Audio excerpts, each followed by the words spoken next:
consommation may nuyu ñëpp nuyu vraiment différents acteurs yi fi jot a jël kàddu ndax nag wax nañ fi lu am solo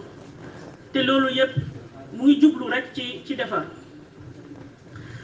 lenn rek moo may jaaxal toujours parce que dafay mel ni c'est la première fois ñuy daje ak consommateurs yi ak yeneen acteurs yi man loolu rek a ma yéeg bu dul woon loolu kon li ci des yëpp kon duñ ko commentaire waaye dafay am solo ñu leerlu parce que nag comme Sénégal yëpp a ñuy seetaan dafay am solo ñu leerlu te man association des consommateurs dañ may jaaxal ndax à chaque fois bu ñu defee rencontre yi ñu ma ci gis nii dañuy fekkee yooyu rencontre loolu moom lu ma jaaxal la donc bu ñu melee ni musul am concertation suñu biir daf may jaaxal trop te c'est important ñu di si leeral bu ñu waxee conseil national de la consommation en 2019 bi ma ñëwee def naa fi ñaari yoon conseil national de la consommation benn bi c'était le 8 août 2019 beneen bi c'était le 1er octobre 2019 ci la ñu adopté woon réglementation bi jëm ci wàllum secteur de la boulangerie ak li ci wax xëy na parfois des na compréhension bi ñu am ñun ñëpp ci cadre conseil national de la consommation parce que conseil national de la consommation c'est un cadre consultatif certes mais c'est pour prendre des décisions comme ni ko dese yi waxee bi ñu amee prix yu stable amul problème pour waxtaanee convoquer conseil national de la consommation mais bi ñu demee pour waxtaan ci lu jëm ci wàllum boulangerie dëgg la mu nekk secteur boo xamante ne nekk na confronté à beaucoup de difficultés ñu def ay waxtaan yu yaatu ci secteur bi def nañ fi ñaari conseil national de la consommation mooy yi ma lim tout à l'heure te loolu yëpp acteurs yi nga xamante dañ ko concerné daan nañu fekkee xanaa bu ñu la convoqué ñëwuloo maintenant bu ñu la convoqué nag ñëwuloo loolu nag wax dëgg yàlla damay ragal mu bañ a nekk responsabilité ministère du commerce donc bi ñu jógee ci dernière réunion conseil national de la consommation ci octobre daanaka après 2020 ci la pandémie bi tàmbali ci tàmbali boobu bi ñu amee problème pandémie bi ñu convoqué fi benn réunion ñu ngi ko tuddee woon réunion nationale sur la disponibilité des denrées de première nécessité ñu ngi ko convoqué woon fii avec tous les acteurs commerçants yi les administrations les associations de consommateurs ñu doon waxtaanee sur la situation du marché et la disponibilité des produits de grande consommation dans le cadre de la lutte contre la Covid-19 bi ñu jógee ci réunion boobu ci recommandation yi ñu créer benn comité de veille parce que dañoo décidé woon ni lépp lu ñuy def ci action dañu war a assurer ba sécuriser suñu approvisionnement marché comité boobu xanaa ci année bi 2020 boobu rek réunir na au moins 4 wala 5 wala 6 fois à chaque fois bu jafe-jafe amee ci importation produit ci port mu am ay intervention yu ñu ciy def te administration yëpp participer si looloo tax ñu traversé pandémie bi 2020 lu muy métti yëpp amuñu woon benn jafe-jafe et comité boobu ci mois bi ren bi def na fi réunion le 18 janvier defaat beneen réunion le 25 mars 2021 si dernière réunion 25 mars 2021 bii nga xamante ne c'était avant le Ramadan maa ngi fàttaliku dafa nekkoon encore benn cadre bu gën a yaatu ndax dañ koy yaatal ba ci association de consommateurs yi ak si ñëpp commerçants yi ñoom Alla Dieng ñu ngi woon foofu monsieur Cissé mu ngi woon foofu ak ñeneen ak ñeneen donc gisuma fi ñenn ñoo xamante ne ñun li ñu def yëpp fekkewuñu ko donc c'est important de temps en temps aussi ñeen di rappeler li nga xamante ne loolu la ministère bi di def réunion boobu bi ñu ko defee bu 25 mars dernière réunion 25 mars amoon na benn association de consommateurs bu fa defoon benn proposition bu intéressante xamatuma sax ban association la doon wax ni dañu war a am benn indice de confiance de la consommation bi ñu jógee ci loolu ñu gis ni xalaat bi kat nekk na xalaat bu am solo waaye xëy na au lieu ñu wax sax ci indice kese mën nañu créer beneen cadre boo xamante ne lépp luy problème consommation ñu mun koo waxtaanee foofu ñu créer li ñu naan conso confiance nga xamante ne tous les 2 mois yéen a ngi wax 3 mois pour le conseil national de la consommation ñun dañu ne tous les 2 mois parce que solo bi ñu jox concertation te première édition bi ñi ma fi tudd léegi ñu ngi woon foofu muy commerçant yi muy consommateurs yi te ñi fi wax ñëpp te ñu ràññeeku ci wàllum en tout cas secteurs yi fekkee woon nañ foofu fekkee woon jëloon nañu kàddu sax ci yooyu rencontre et bi ñu defee première édition mu am loo xamante ne association de consommateurs yi waxoon nañ ko ministère bi notamment ci wàllum affichage yi ci yeneen moo tax balaa ñu doon organiser deuxième réunion bi mu amoon ay rencontre yoo xamante ne ministère bi amoon na ko ak les associations de consommateurs ñu def suñu deuxième réunion conseil conso confiance encore invité ci tous les acteurs ce sont les mêmes acteurs yi fi wax te ñoom tamit fekke nañ ko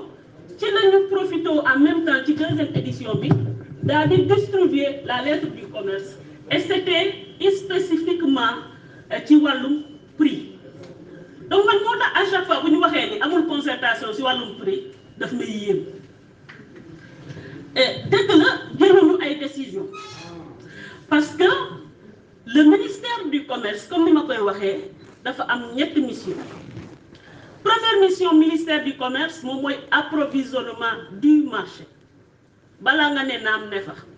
il ne sert à rien nga naan prix suukar bi dërëm lay jàpp fekk kenn gisul suukar amul benn sens donc ñun li ñu gën a liggéey avec les commerçants c'était d'abord sur l'approvisionnement du marché te damay constater ni amoon na ay importateurs yoo xamante ne mosoon nañu ñëw ci sama bureau rencontré nañu prix yi ngeen ñuy bëgg di appliquer loo ak contexte international bi ñun mënuñu importer à ce niveau de prix et dañu doon hésiter sax indi seen ceeb au niveau au Sénégal ñu ne leen fexe leen ba approvisionner le marché l'essentiel mooy ngeen bañ a dépasser yenn niveau yi mënuñu tamit lu ndaw lu nekk rek ñu ñëw taxaw ne leen lii leen ci def parce que du am benn sens suñu deuxième mission moom mooy la qualité donc troisième bi moom mooy prix yi te prix yi wax dëgg yàlla am nañ ci ay concertation yu ñu ci amoon avec les commerçants yi ci seen bopp ku ci nekk déggoon nga ci mois de ci 2020 bi yépp ñu doon toujours les associations de commerçants ñuy sensibiliser seen membres yi sur le respect des prix kon kay li ñu doon doyee conseil national de la consommation amatu fi woon yoon tey jii mooy le bon moment pour réunir le conseil parce que dañoo àgg ci niveau boo xamante ne mesures yi ci état jëloon muy depuis le 18 janvier muy jël ay mesures ñu ciy liggéey ak waa ministère des finances ñuy am yoo xamante ne réussir na am na yoo xamante ne xëy na yéex naa am mesures yooyu gis nañ ni même bu fekkente ne tey jii nekk na à 0% xëy na njëg bi dina toll ci yenn niveau mu laaj nag ñu toog waxtaan ci cadre conseil national de la consommation pour def d'autres propositions au gouvernement loolu moo ñu fi bàyyi et li dese yi wax mu am solo di appuyer aussi li waa douane wax dëgg la mbir bu ngeen ko bokkee da ngeen war a waxtaan waaye bu kenn xool sa bopp rek fàtte ci ca des ndax daf may fàttali rek li ñu naan le paradigme de la poule aux œufs d'or ñun ñëpp boo am bu ñu amee fii sañ-sañ toog fii di waxtaan di naan prix yi yokku na wàññeeku na c'est parce que dañu am un état mu assurer suñu stabilité assurer suñu sécurité loolu tax ñu toog fii tey di waxtaan mais bu loolu amul woon kon leneen la ñuy wax kenn du tal kenn état boobu dafa am lu muy fonctionner mu am un minimum boo xam ne dañ ko war a préserver pour moom mu protéger ñu ñun ñu mën a dox ci suñuy soxla keneen ki moom mooy le producteur te ñu ngi wax CSS mais mun na nekk beneen producteur ñun ñëpp d'accord nañ ni dëkk mënut a développer bu dee industrialisé wul donc mu nekk une industrie boo xamante ne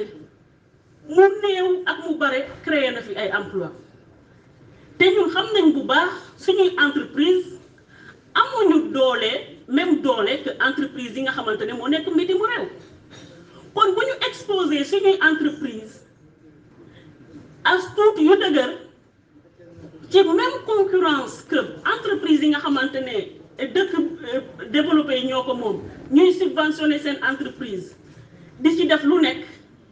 mais bu boobaa ñun lu ñuy def mooy ay consommateurs kese la ñu doon amuñu fi duñu fi am benn outil productif. Donc c'est tout à fait normal que le Sénégal comme bépp dëkk boo xamante ne dafa bëgg dara ci réewam ak ci askanam mu protéger quand même son industrie. te kenn terewul keneen implanté fi entreprise c'est vrai xëy na nit ñi conditions yi ci war moom lañ dul man wala daf leen ko dul jaral mais je ne vois pas lan mooy tax nit dina ñëw naan man damay implanter une entreprise de ci buy yëngu ci wàllum suukar wala ci bépp produit respecter règles yi te du am suite gis nañ fi amoon nañ fi benn filière bu dëgër boo xamante ne au niveau international dañu ko doon toujours nawee mais bi ñu ci dugalee ba importation bi gën a am doole remontée de filière bi industrie yooyu kenn déggatu leen donc il faut aussi ñu bàyyi xel ci loolu état dafay jouer toujours ci équilibre yi beneen bi mooy les commerçants man damay faral di wax ni ñu ñëpp muy état muy le producteur muy le commerçant muy le consommateur ñoom ñëpp ay partenaires lañ parce que boo produire te mënoo jaay mais amul njëriñ kiy jaay mooy le commerçant te commerçant balaa moo mën a yëngu il faut mu am production consommateur balaa moo mën a consommer il faut que le produit soit là donc ñëpp dañoo am loo xamante ne moom la ñu sekk waaye bu dee ku nekk rek da ngay saaxee li sa moroom am day jeex benn yoon après da ngay retrouver wu ci situation boo xamante ne doo ci mën a bénéficier wu defe naa lekk tey lekk suba moo gën saaxee mbir mi benn jour mu jeex donc il faut aussi ñu préserver l'État doit protéger les citoyens c'est vrai xool nu muy wàññiyee njëg yi waaye tamit il faut population bi nangu xam ne bu jamono tamit métier am na un effort boo xamante ne war nañ ko def buñ ko deful tamit dañuy am problème bu rëy boo xamante ne ci ñun ñëpp lay këpp commerçant bi mu fexe aussi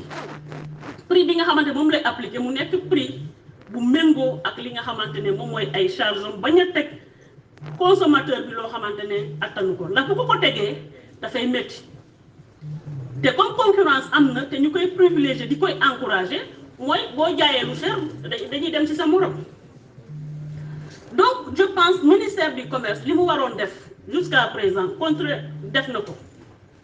nit nag mën nga cee am say propre appréciation di wax wàllum prix dafa nekk secteur boo xamante ne du da ngay yeewu rek toog ci télé di waxtaan ci prix parce que marché la ñu wax marché lu ndaw rek moo koy affolé lu ndaw rek mooy créer perturber marché bi gis nañ fi daaw ci début pandémie bi ñenn ñi demee ci presse bi naan njëg yi day wàññeeku lu ñu ci gis da ngay gis koo xamante ne li mu soxla parce que dafa am un pouvoir d'achat dafay jënd lu muy soxla ci 2 ou 3 mois léegi bu ko defee ñeneen ñi nag heureusement bi ñu yàlla suturalee ba période boobu ñu amoon un niveau d'approvisionnement correct ba nga xamante ne même bu ñooñu bu ñu ko defee à chaque fois ñi nga xamante ne ñooy distributeurs yi dañu doon reconstituer les stocks donc boo nekkee ci situation boo xamante ne dafa tendu doo ñëw naan prix yokku na wala prix dina yokk mais bu prix boo ma nee prix dañuy yokk te ma yor produit mën naa ko denc di xaar bu yokkee ma mën cee bénéficier wala ki nga xamante ne dafa am pouvoir d'achat bu ne xaaral man ma jënd plus parce que dégg naa prix dafay yokk donc il faut aussi mbir boo ciy wax nga jéem cee am as tuut li nga xamante ne loolu la mbir bi war a tëddee bu ko defee rek doo mën a dugal population bi ci yenn erreur yi état li mu ci waroon def yépp def na ko comme ni ma ko waxee fii janvier ba léegi ay mesures rek la ñuy jël te alhamdulilah bu ñu defee de façon stagiaire ndax yeneen dëkk yi déjà ñu ngi comme joxe ci Claude joxe na fi exemple Côte d'Ivoire TVA sur la farine ñu ngi ci 0% te terewul ñu ngi jaayee farine bi déjà à 21 000 francs donc ñun bu ñu ko defoon bu njëkk kon dootuñu am marge tey jii au moins am nañu marge boo xamante ne mën nañ koo def pour alléger encore wala bañ njëg yi àgg ci benn niveau alors que bu ñu ko deful woon njëg yi day continuer rek ñun dañuy suivre tout le temps les cours dañu xam ni actuellement alhamdulilah àgg nañ ci benn pic boo xam ne am nañu yaakaar ni incha allah dina am cours régression cours bi d'ici quelques semaines loolu ci suñu yaakaar la te ñu sukkandiku xëy na ci li nga xamante ne prévision yi organisation mondiale du commerce def bu boobaa tamit l'effort bi nga xamante ne état bi mu ngi koy def dina nekk un effort supportable aussi pour l'État mais aussi pour les ménages sénégalais donc yooyu yëpp dafa nekk ay éléments yoo xamante ne dañ ko war a mën a toujours di mettre ensemble pour jël ay décisions yu gën baax ci population